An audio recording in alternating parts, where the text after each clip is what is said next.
Welcome back again, and this is episode 3, I think. Yeah, episode 3 of Project Home Built here. Man, I've been making some progress on it. When I can, I was gone for a little over a week, and having to deal with, I had my brother's birthday, we had to clean up the shop, and all of that sort of thing, make sure there wasn't no beer cans laying around on this thing. And anyways, been getting a lot done on it, much as I can without having to, break the bank. So right here, what I'm doing, I'm putting in the X brace on the bottom. I know a lot of people don't like the X braces, but best cars I've had did. And I mean, if you got weight jacks, I feel like it don't matter if the car flexes. That's my personal opinion. I don't want a car that's only going to last a few years because it's flexing. I think I can make a car handle good enough for me, and without it flexing. You know what I mean? That's just my personal opinion. So I had another car outside that I liked the way the bottom of it was done, so kind of copied it. And I don't know, this was kind of a challenging part because getting the X right and just cutting the ends of the big pipes where it meets up with the frame was kind of a bitch, really. I think I'm just not good at the angles, cutting angles. I think that might be the problem. But anyways, getting this done, and man, right now, if you're wondering, if you're this far into the video, I'm needing some weight jack stuff, and for the front and the rear, weight jack, bolts, buckets, brackets. I need upper control arm mounts, and kind of like what else am I needing? Oh yeah, like steering mounts, some other bracket stuff. If you're interested in sponsoring those to us, please email me at theinfieldtractortire@gmail.com. We've had a ton of people message and help out. We got more sponsors coming on the way. That's I'm waiting on their stuff to come in, and we'll talk about them when they get in. Anyways, here's a little rundown of most of what I've gotten done. I did a little more after I did this video. All right, man, we got this 4-point cage in.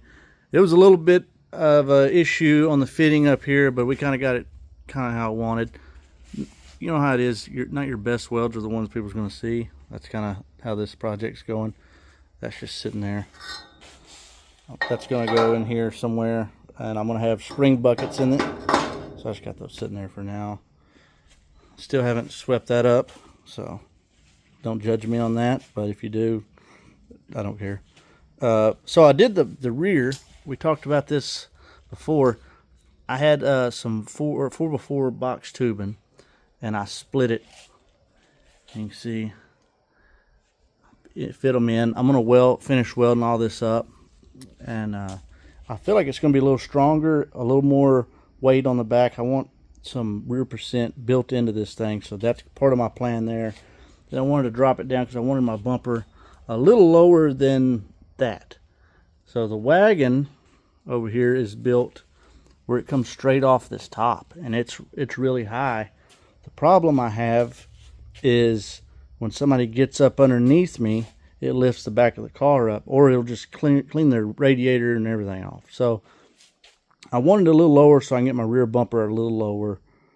Maybe it'll save a radiator from somebody, or save me from just getting the whole ass of the car lifted off the ground. And I'm gonna have this, I'm gonna have this here and there, like I was showing you on the other side, and another piece going off right here. And then we'll have another piece going across. I'll have that as a bolt-in piece for my weight jacks, right? I'm cutting these out. And the reason I'm going to have it bolted in is because this is an enduro car, right? I'm going to run the SuperTech 600, Solo 275, and any other enduro I can get to in this car. So I'm trying to make it very durable, right? Zoom out a little bit. Anyways, a problem I had on the wagon, real rough track, it has the tubing that goes across right here for the weight jack mounts. It got bent up. So I want to make it to where that's a serviceable part, essentially. I can replace it easily without having to do any cutting and welding. I'm going to put my drive shaft loop and, cross member for the transmission. Floorboard, I'm probably going to go ahead and mock that up. And I'm not sure if I'm going to just build out angle iron or square tubing for the floor frame yet. I'm going to look at a few more cars around here, see how that goes. I do like the way this here turned out. I kind of copied another car that I got out here. Feel good about it. Haven't decided if I want to add any more bars in here. I might just on this side and then that side there. Maybe we'll see. We'll see what I think about that side. I do plan on adding a 2x2 piece of square tubing all the way down both frame rails. I've had 2 cars that's been KO'd on the side that I think would have been saved or not as bad if that would have been on there. And looking at like the 199 car, my brother's factory stock, a couple others, they have something that goes across there. So also look at these badass jack stands, man. Kevco hooked me up on these things. I do plan on coming off of this crossbar up to the front. I'm got to get some 1.5" tubing. This is 1 3/4. I'm trying to do all the big stuff where I want it, like towards the back, and that's 1.25" there. But I'm going to do 1.5" up here, and I'm going to bend it. This kit that I got here, it's made to come off of this bar somewhere up here and just square up. I have all the little pieces for that. I just don't like that. Squares aren't strong, right? So I'm trying to do triangles as much as I can, and try to just make it strong, right? I might set a motor and transmission in here before I do all this upper tubing, because I want to put the motor in, get the motor mount stuff figured out, and fuel pump placement, that sort of thing, cross member placement, and then I got a set of headers that I want to run on this thing, and I'm going to see if I can make those work. They're not really made for engine move this far forward, so that's something I got to look at. I'm also taking these off. Apparently this is the good frame, right? Somebody told me it has the galvanized rear pieces here. I don't know if you can tell, that's just a little different color. So if it has those, that means these front uppers are moved to the left of the car, right? And you can kind of see there's a gap. That's kind of how I'm doing it. See, there's a gap there. Look at this one. I mean, that's what you want. I mean, this is a virgin frame.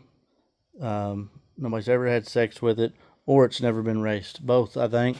So that's really handy. I hate that I'm cutting all that off for, weight jacks and my own front end stuff. But yeah, so as you can see, I immediately start on this after doing that video.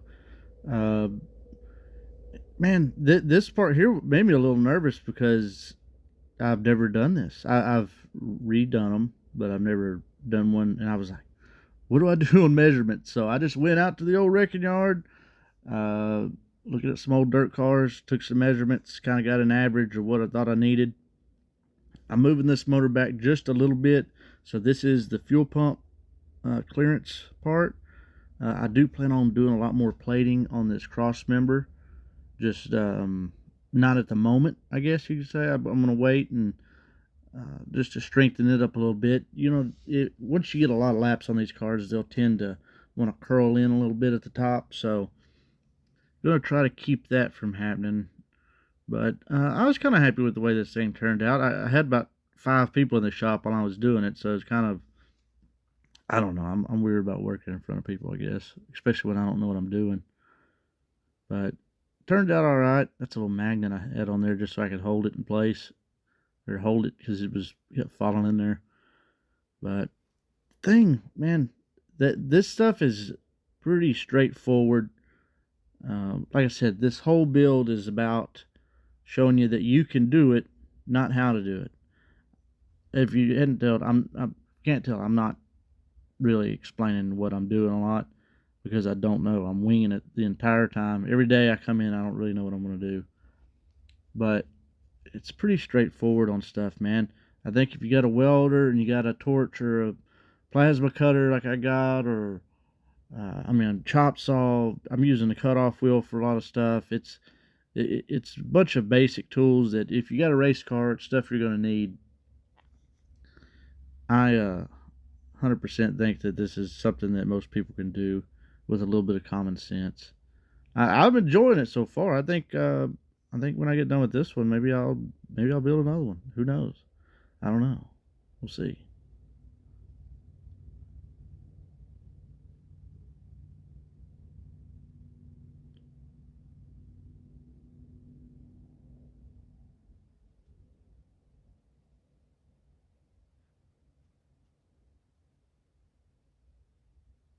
I was pretty happy with this. Uh, it didn't have too many gaps that I had to fill in, but so I was pretty pumped about that. Just a few little tweaks here and there, and man, it turned out pretty nice. I think it's gonna fit perfect. My wagon, it was cut out a lot bigger than this one, and it had plenty of room. So on the parts where it needed room and didn't need room, I made some adjustments. So that's kind of been my main car I've been going off of, is the wagon, because I like the way a lot of it's built. That one and another old street stock that I got out here.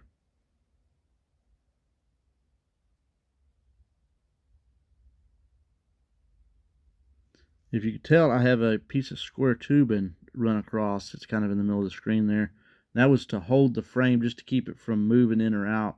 And I put a jack stand under the center of the cross member when I was cutting all that loose, because I just wasn't sure if it was going to want to curl in or out. I just, like I said, I've never done this, so I just wanted to make sure that was good. So nothing moved.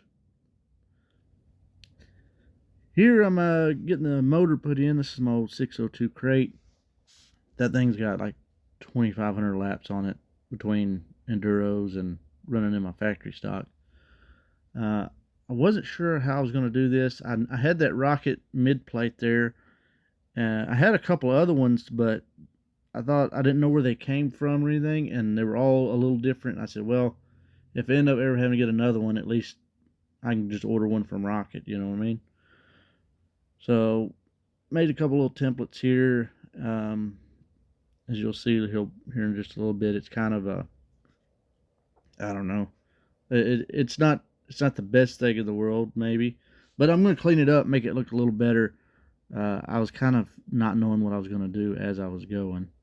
Oh, and this is I made this out of some 4x4 tubing. Not 100% happy with it. I'm going to throw some gussets on it and make sure it's still pretty strong. It's pretty decently thick tubing there that I cut up.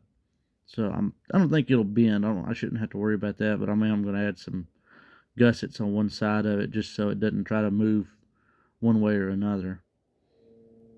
And then I welded this tubing here to the back side. That way I can just attach to it when I do my down bars. Well, guys, that's it for this episode. Remember, if you're wanting to help out with this thing, get a hold of me at theinfieldtractortire@gmail.com. See y'all on the next one.